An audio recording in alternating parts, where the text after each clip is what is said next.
#AskDrJohnWatts అని type చేసి మీ questions అడగండి, తప్పకుండా రిప్లై చేస్తాను. ఇతను ఏమడుగుతున్నా అంటే, does hair transplant treatment lead to cancer?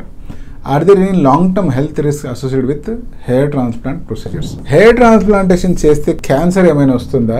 Long term లో వెళ్లే కొద్దీ ఏమైనా హెల్త్ రిస్క్స్ ఉండే అవకాశం ఉందా? అంటే హెయిర్ ట్రాన్స్ప్లాంటేషన్ ఒక మెటిక్యులస్ ప్రొసీజర్. ఈ సర్జరీకి దాదాపుగా 50 సంవత్సరాల హిస్టరీ ఉంది. అంటే అప్పటి నుంచి క్రమక్రమంగా ఎదుగుతూ ఇప్పుడున్న స్టేజ్కి వచ్చింది. ఎటువంటి రిస్క్స్ ఉన్నాయి, ఎటువంటి జాగ్రత్తలు తీసుకోవాలి అనేటువంటిది ఎంతో రీసెర్చ్ జరిగి దాని మీద ప్రాపర్ డాక్యుమెంటేషన్ ఉంది. ఇంత డాక్యుమెంటేషన్ రీసెర్చ్ చేసి నేను కనుగొన్న పాయింట్స్ ఏంటి అంటే, నెంబర్ 1, హెయిర్ ట్రాన్స్ప్లాంటేషన్ మీరే కనుక చేయించుకోవాలి, అది సేఫ్గా ఉండాలి, మీ రిజల్ట్స్ న్యాచురల్గా ఉండాలి అంటే ఒక ఎక్స్పీరియన్స్డ్ టీమ్ కలిగిన సర్జన్ని అప్రోచ్ అవ్వాలి, ఒక లైసెన్స్డ్ హాస్పిటల్ అయి ఉండాలి. హెయిర్ ట్రాన్స్ప్లాంటేషన్ వల్ల క్యాన్సర్ ఏమైనా వస్తుందా అంటే, హెయిర్ ట్రాన్స్ప్లాంటేషన్ వల్ల ఎటువంటి క్యాన్సర్ భయము లేదు, లాంగ్ టర్మ్లో కూడా క్యాన్సర్ ఏమీ రాదు. కానీ ఆర్టిఫిషియల్ హెయిర్ ట్రాన్స్ప్లాంటేషన్ ఏదైతే చేయడం జరిగిందో, అంటే పాస్ట్లో జరిగేది అది, ఎవరికైతే డోనర్ ఏరియా సరిగ్గా ఉండదో, ఎవరికైతే డోనర్ ఏరియా నుంచి హెయిర్ తీసుకోవడానికి ఇంకేం మిగలలేదో అటువంటి వాళ్ళకి సింథటిక్ హెయిర్ అనేటువంటివి ఇంప్లాంట్ చేయడం జరిగింది.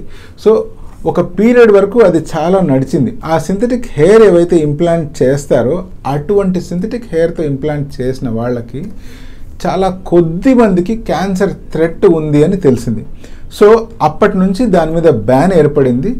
ఆర్టిఫిషియల్ హెయిర్ ట్రాన్స్ప్లాంట్ లేదా ఆర్టిఫిషియల్ హెయిర్ ఏదైతే ఇంప్లాంట్ చేయడానికి వాడుతూ ఉండేవాళ్ళు దాన్ని ఇప్పుడు ఎవ్వరూ చేయట్లేదు.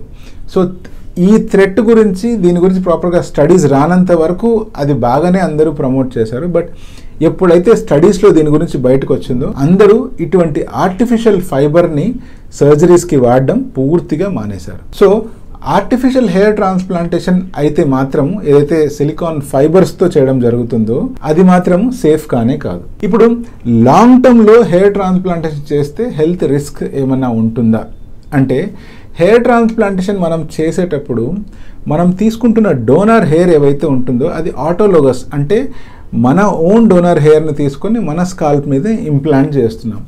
అలా ఎప్పుడైతే చేస్తామో మన బాడీ దాన్ని రిజెక్ట్ చేయడం కానీ, మన బాడీ దానికి అగెయిన్స్ట్గా ఫైట్ చేయడం కానీ ఎటువంటిది జరగదు.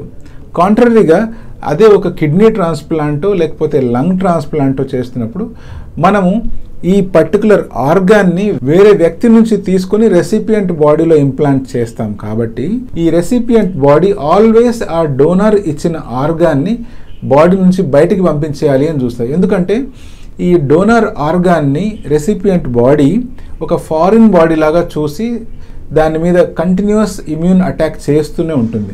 లాంగ్ టర్మ్గా ఇమ్యూనిటీ రిలేటెడ్ ప్రాబ్లమ్స్ అనేటువంటివి అదర్ ఆర్గాన్ ట్రాన్స్ప్లాంట్లో ఉంటాయి. తప్పితే హెయిర్ ట్రాన్స్ప్లాంట్ చేసేటప్పుడు మనకు ఆటోలోగస్ ట్రాన్స్ప్లాంట్ కాబట్టి ఇటువంటి ఇష్యూస్ ఏమీ ఉండవు. అక్కడ గ్రో అయ్యే హెయిర్ కూడా అంతకుముందు స్కాల్ప్ వెనకాల భాగంలో కానీ లేకపోతే బాడీలో ఇతర పార్ట్స్ మీద ఎలాగైతే గ్రో అవుతూ ఉండేనో అలాగే స్కాల్ప్ మీద మనం ఇంప్లాంట్ చేసిన తర్వాత కూడా నార్మల్గా గ్రో అవుతాయి. లాంగ్ టర్మ్లో ఎటువంటి రిస్క్స్ కానీ ఎటువంటి హెల్త్ ఇష్యూస్ కానీ ఉండవు.